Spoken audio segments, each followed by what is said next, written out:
What are you playing, dude? All right, man. Now this here is a early 60s Melody Maker, Gibson Melody Maker. And I had this since high school. And the way it was, I was in boarding school at Woodward Academy in Atlanta, Georgia. And my roommate, who I'm gonna show him this video. My roommate Greg Miller bought this guitar from another kid who had this guitar in our dorm. So he bought it and he was playing. He wasn't really a guitar player, but he was learning. I had been playing a while, and so what he would do was he was trying to learn some chords. We were all pretty much eaten up with music, with going to concerts and all that. And all I wanted to do pretty much was play guitar. So he bought this guitar and had it, and I showed him the 3 chords to All on the Watchtower, and I'd get him to play these 3 chords, and he would just play it for like an hour and just let me rip on it. We had a blast, but it was and then it had originally came with single coil pickups, and I had another little old Gibson. It was some kind of an SG sort of. I can't remember the model exactly, but we all went out to a guitar shop in our senior year out somewhere across Atlanta and had humbucking pickups put in. They were just, I think, referred to as patent applied for pickups by then. And so we put in, he put in 2 humbuckers there, and I think I put one in on my guitar that I had at the time, which I sold a long time ago. And so anyway, when we graduated, I had been out for about a year, and I came down and I played, and my buddy booked a concert for my band back in, I guess it was like 78. I just put a band together, the Roger Wilson Band, put it together in like 1978. And he booked me in a concert down in South Florida. And so we went down there and played that show. And while I was there, he took the guitar out and he gave it to me, and from high school.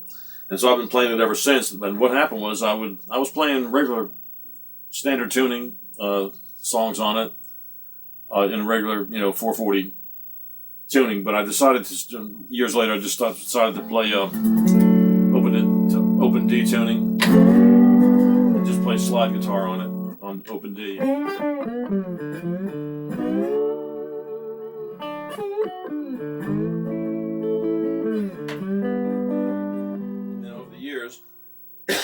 The 2 humbuckers that were on there, one of them died, and I put this one in here. And I cannot remember where I put it in, but somewhere along the line. And then one time, Do you know what it is? Do you know what that? Yeah, I mean it's a. I guess I don't know. I think it might. I really can't speculate. I just. But that's a Gibson humbucker there. Yeah, oh yeah. This is the one that was put in, but this guitar originally came with a single coil pickup, the little black soap bars. All right. And then years later, when I was on the road, went to New York, and I carried it with me to go sit in with Les Paul. I got to hang out with Les Paul quite a bit from like around 03 until he passed in 09. And I would stop in regularly and got to be friends with his band and his son and the crew and everybody there. And so Les signed it, and he wrote down, he says, "To Roger, keep on picking Les Paul." And he signed a few other things for me like that, and just was just wonderful. And so this one can't go anywhere. This is just the one that it's been with me a long time. And unless your name is Roger, you can't have this guitar. Well, yeah, I mean that's it. So, but it's still fun to play.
I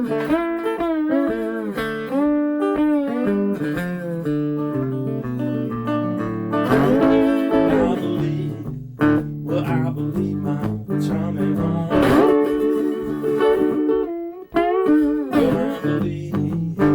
I believe my time ain't long. Gonna leave my bed, gotta leave my happy home.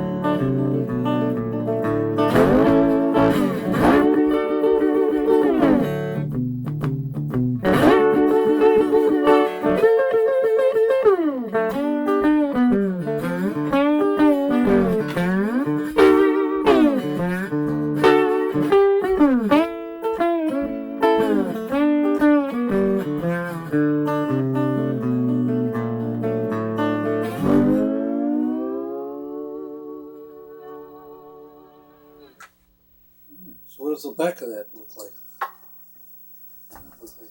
Belt buckle scratches. Mm-hmm. That's about it. But as long as it's been with me, I did a little. Let's see.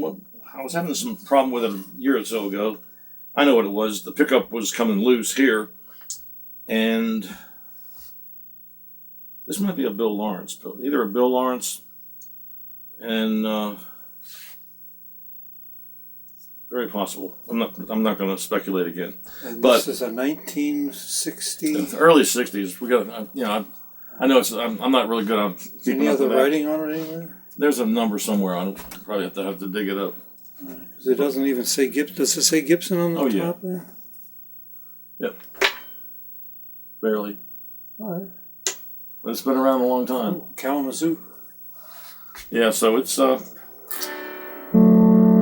one of those that kind of stayed with me. I was playing, like I said, I was playing regular guitar on it for a long time, but the older these guitars get, they just kind of have to like treat them with kid gloves, and so I figured if I lowered the tuning on it, it'd give it a break after all the years that it's been out there. So Being nice to it.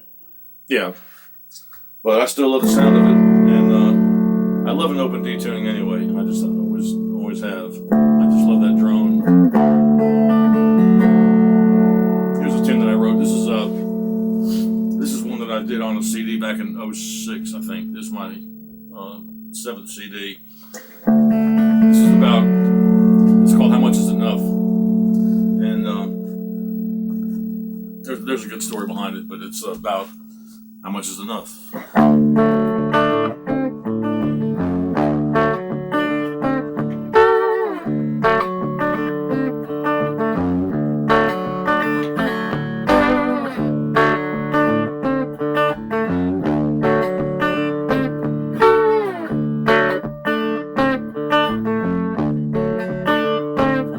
You got a Porsche, Jag and a Lexus. You got a mansion as big as Texas. You've done well with your many visions. And you're living on the corner, big decisions. Well, you got a lot of money, you got a lot of stuff. Big question here is how much is enough?